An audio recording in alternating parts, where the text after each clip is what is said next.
Hey everybody. So I did a short video about AP exams the other day, and I just think it's super interesting when you look at test scores and you realize the classes you would expect children to do really well in because of their familiarity, they oftentimes don't.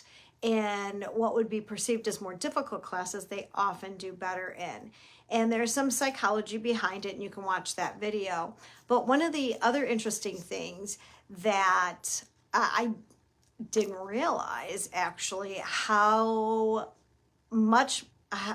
prolific it has become for students to submit their AP scores. 2/3 of all students applied with AP scores last year. 2/3. That is a huge number. And your children are competing with those students who are submitting their AP exams. So why does that make a difference? Well, if your school offers AP exams, colleges always look at what's the rigor offered, what's the rigor your child selected.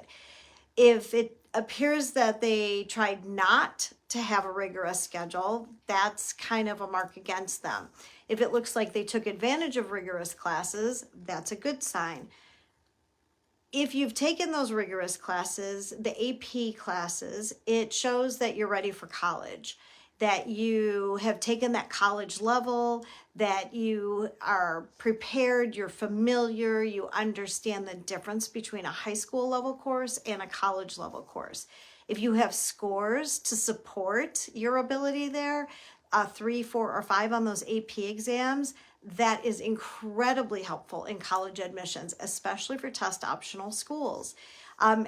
Even 2 years ago, I had college admission reps telling me, make sure your kids are taking AP classes as juniors so that we can see AP scores. Because we're test optional, that's kind of a factor that gives a kid an advantage. So while a lot of people are still, throwing around the word test optional and my kid's a bad test taker and I'm not going to worry about it, I don't want to put them under that much stress, I highly, highly, highly encourage your child to learn test taking strategies now, whether it's for the AP exams and using those to give them a leg up, or if they are taking the ACT and SAT and they need some test prep to make that jump.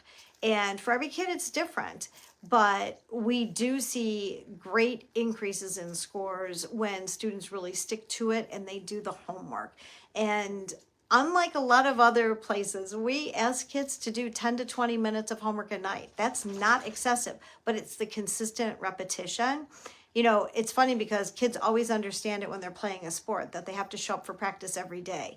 They don't show up the day before the game and practice for 8 hours. Well, it's like that with test prep too. When you're learning a brand new strategy, it's that constant repetition of that brand new strategy that makes it effective on test day, so that you are so familiar, it just comes natural. You are able to complete the test in the correct amount of time because you've practiced it so consistently. So that's really important. And that's one of the things that I find is most challenging for high school students, because let's face it, we always hear how busy they are, and they are. I'm not taking that away from them. But 10 to 20 minutes, I'm sure we can find time to squeeze that in, especially right before they go to bed. I think that's the best time for them to do it, because then while they sleep, their brain continues to try to process that information and the strategies they just employed. And it's kind of like an extra reinforcement to what they just did. So as we're approaching AP exams in May, you've got an ACT in April, an SAT in May, and both the SAT and ACT in June. This is really the heart of testing season. And if you want to give your child an advantage, I highly recommend to do some test prep. They should be working on that now. Too often students say, well, my teacher said we're going to work on it later. And later can put them at a big disadvantage. Just like right now, high schools are offering a free ACT or SAT, typically in the spring. Most of the schools here in Ohio did it late February, early March. And to be honest with you, if you're a junior and that's your first go around, you are late to the game. Your back's kind of against the wall, because if you don't get a score you like, how many opportunities do you have? I want students to feel prepared. I want them not to feel stressed. I want them to know, like, oh, I'm ahead of the game. I've got time. I can put in the reps and get to where I need to be. And that's what it's all about. But I was surprised to see the number has shot up to 2/3 of all students applying had included AP classes and exams on their applications. So something for parents to be thinking about, as I know a lot of schools have just done class selections. And do you want to, add an AP exam for junior year so that you do have it to add to your application right at the start of senior year, because they won't see your senior year APs.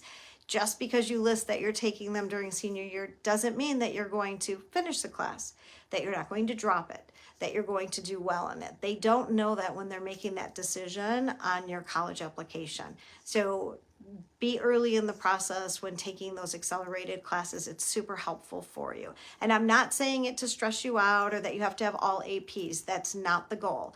The goal is to take a few so that you demonstrate you are ready for college. And as we think about preparing our kids for college, the best way to help them is to give them the tools they need to be successful in those classes and on standardized tests, which don't come natural to most students.